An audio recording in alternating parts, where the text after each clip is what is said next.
Alright, I'm going to work on the old Ford again today. I wanted to finish up the front end. I wanted to put on the Gorilla and the bumper, and that would have been done. But it's a little too cold out. It's 35, maybe 34, 35, so a little too cold to mess with that. But we'll go inside and we'll find something to do on this thing. Got plenty of work. Still got plenty of work to do. Alright, we'll see you inside. Alright, yeah, it's a little better in here. Gonna be a little noisy because we have a little heater on up there, but much better. Alright, we're gonna work on this seat. What we got up here? This is the thermometer. It's like about 75 degrees. That's good. Any more and we'll start sweating. Alright, I'm gonna work on this thing here, and Before I start upholstering it and making templates for it, I'm going to have to fix the springs. I had 2 broken springs in there. But there's something interesting here. You see this emblem? As long as I've had this truck and everything, I always wondered what that was. You know, there was one on the bottom cushion and one on the top. And this thing right here, one of my subs, Stephen Smith, told me that's the emblem for the Royal Canadian Navy. He says he spent 21 years there as an engineer. And the funny thing is, he even said, he goes, you probably didn't even know that Canada had a Navy, and he's right. I didn't have a clue. So there we go. I like that kind of information. It's a shame because I took the cover off the bottom seat and threw it in the garbage.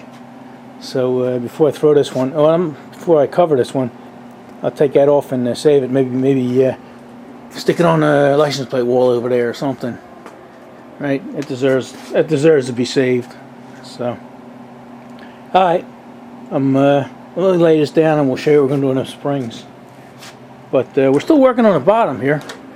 And I have the top made for it, and the front and the back, and the piping. Everything is all ready to get sewn together, but I'm waiting for some 2-inch pins to hold everything in place, so I can make this side panel, because this side panel is has a little bit of shape to it, and I want it to be perfect. So I want to tack this whole thing down before we continue on, instead of just guessing. So that's what the holdup on that is. But like I say, let's lay this down. I'll show you the problem, and I'll show you how we're going to try and fix it. All right, this is the back of the seat, and we're actually looking at the back of the seat. So let me show you what our problem is here. I had the light on. Alright, yeah, I got this spring here is broke, and then this one right next to it's broke, and this is how it's supposed to be. You see where it's just a right angle there? This one here is bent and needs to be straightened before we can fix it. But if you look down here, here's the end of it that it broke off of, and here's the other one that this one broke off of. Looks like somebody might have tried to fix this one at one time, because it looks like it was welded. You know, you can weld spring steel, but it loses its spring strength, and up where that is, you're not really using any of the spring strength. The spring you're getting at in the middle. So that was good, but to me they didn't weld it correctly enough. You know, they were dependent on a little spot. And what I plan on doing is bringing it up where it's supposed to be like that, well, welding a little plate behind it, and welding each part to a little plate, so I'll give it a little more strength and straighten it out. I know a lot of you guys say, oh, it ain't gonna work, you can't do this, you can't do that, but you know, it ain't gonna work because you don't try it. You know, you can buy springs like this bottom one. You can buy these zigzag, they call these zigzag springs. You know, they come in all different sizes and thicknesses and gauges. This is pretty thick. This looks like a 9 gauge or something. But this back one, this is pretty thin. This is like an 11 gauge. So you probably could just get some of this regular zigzag stuff and form it and put it in there and make it work and do it right. But you know, we're not going to do that. We're just going to fix it and repair it and use it like that. So let me get a piece of metal and show you what my plan is, and then we'll try and weld it back and try not to burn the garage down. Alright, here's the game plan. I threw some light on there, hopefully you could see. I got me a piece of, well, let me turn you around so I can see. There you go, that's better. Alright, got myself some, looks like 1/8 by maybe 2 inch or so. I don't need it, this is about 1.5 feet long. I don't need that much, but here's the game plan. I was going to stick it down here and put it under, shove it under these two tabs, these two broken tabs. I don't know how well you can see it, but got one right there, one right here. Like I said, this one here is bent, and I probably wouldn't even have to bend it back the way it should be, just as long as I stretch this out and tack it in place. But let's take this one, shove this under here. I don't know how well you guys can see that, but pull that and stretch that and tack that. Like I say, tack it along the side here. 1, 2, 3, you know, 4, maybe 2 or 3 here. Get all this cloth out of the way, and spray this down with water, everything, so it doesn't burn up. But I think that'll be fine. And then once that's all tacked in place, if I connect, like there's end one here, and these two are stable and aren't broke. If I connect them with some kind of wire or something, I think that'll make it stable, and I think it'll work just fine. So let's work on. I'll cut that plate, and we'll see about welding that in place. All right, here we got that all prepped up. Got a piece of metal in there. Got the springs ground up so they're fresh metal, and got a blanket here, a welding blanket. Got a fire extinguisher, and got some water, and I'm going to spray all this down, all this stuff here. I'm going to saturate it, and then blow off where I'm going to weld there, and hope we don't catch anything on fire. You know, nothing's guaranteed though, right? So let me go check make sure the insurance is paid up. All right, we'll see you when we're done. All right, yeah, that worked out well there. We heard a little sizzling, but that was just a little water burning, right? Alright, let's weld some springs to it. Alright, we got all welding done, and seems to be pretty good. Let me get this out of the way here. Ooh, it's warm. Yeah, springs seem to be attached pretty well. I don't think they'll come apart. If they do, hey, it's not because we didn't try, right? So, like I say, I probably don't have to, but I'm gonna tie these 5 springs together in a couple of different spots, and that should be fine. Then we can start reupholstering this thing. If I remember, I'll put a link in the description for you guys for one of these welding blankets. This is one of the cheapest kind of insurance you can get for burning down a house. It's like 20 bucks for this big. I think it's 4x6. It's probably bigger than that, but I use this thing all the time, and works great. It's fireproof. I think all it is a big piece of fiberglass, but it'll keep you from burning stuff up, especially yourself. I don't know how many times I worked under a car and put this over on top of me. So if I remember, I'll put a link in the description for you guys. 20 bucks. Get yourself some good insurance there. All right. Yeah, I made some. It looked like it was scrap metal. It was about 1.25 inches by 1/8 inch,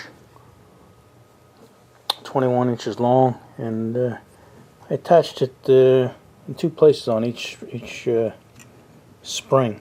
So they ain't moving. They're not going anywhere. So let's throw you up on a tripod and see what it looks like.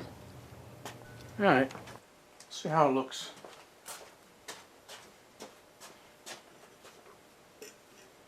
A little bit heavier. It does stick out slightly more than the rest of it, but This whole thing's going to get another ½ inch of foam, so everything will level out. No, I'm not too worried about it. But yes, that's pretty strong there, buddy. All right. I started taking this patch off and I found something interesting. Let me zoom in on there for you.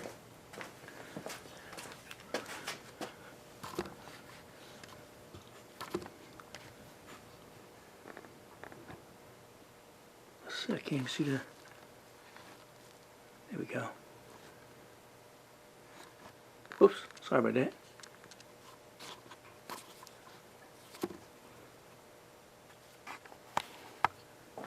All right, you stick it up a little bit.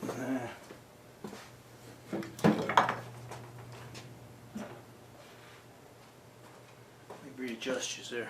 Sorry about that. So we've got a one-man show going here, so deal with us, deal with us. All right, here we go. Bring it back just a little bit. I noticed something interesting about this patch, and I was going to save it because it's from the Canadian Royal. It's not from the Canadian Royal Navy, but it's a patch for them, and I found that interesting. But I started taking it off. Let me turn you around so I can see you here. Here we go, that's better.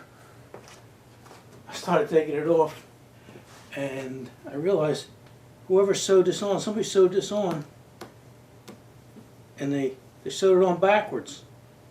And at first I thought maybe it was just sun faded, you know, but then I'm looking up here and in the crown here, you know, it's all sewed and zigzag and stuff like that. And on this side, it's like a perfect star. So I said, oh, you know what?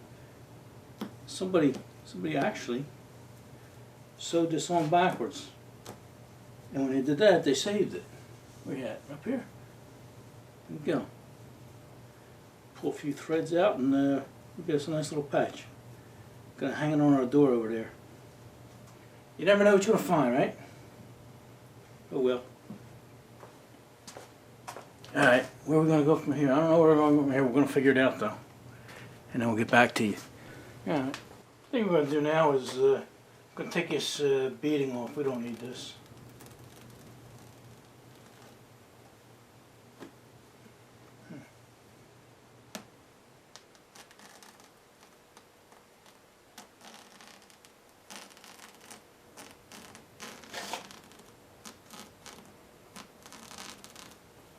I don't want to cut into the stitching.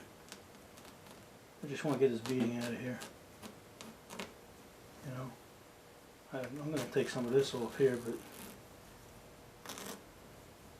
there we go. I only have to cut it.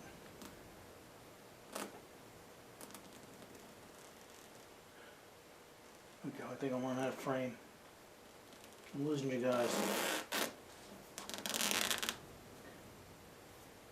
All right. Yeah, this is the original color. This used to be black, sort of a black velvet cover, but the sun really beat it to death. Alright, let's cut the rest of this off and then we'll see where we're going. Alright, yeah, we took the beading off all this, so that'll be out of the way. And you know, I don't know how much time we got left here, but I think I was going to paint these, paint them black. I'd already done the bottom half of the seat here. You know, this is all you see is this little portion here that the back sits on, and maybe the front here, you know, that sticks out by your feet. But I think I changed my mind, and I'm gonna instead of painting these black, I think I'm gonna paint them turquoise. And if we do that, it doesn't look good, then we'll just paint them black. You know, that doesn't matter. And I'm gonna paint them here in the garage, because it's pretty late at night, and I'm just going to brush prime them and then brush top coat it, you know, because you're only going to see a little bit of it here anyway, and I can brush that so you never see a brush mark or nothing. It'll look like it was sprayed. So, all right, let me clean these up and prep them and paint them up. We'll see what they look like.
Alright, there you go. Nice fine, good brush and good automotive paint, and come out looking good. You know, you don't have to spray everything. Nothing wrong with that. There's a real nice fine brush and good automotive paint. Let that stuff flow out, and it'll look great. So, alright, I think it's going to be it for this video, and I'm still going to do the other black stuff here real fast, and then we'll call it done. So, what do you guys say? Enough of this? Alright, see you later.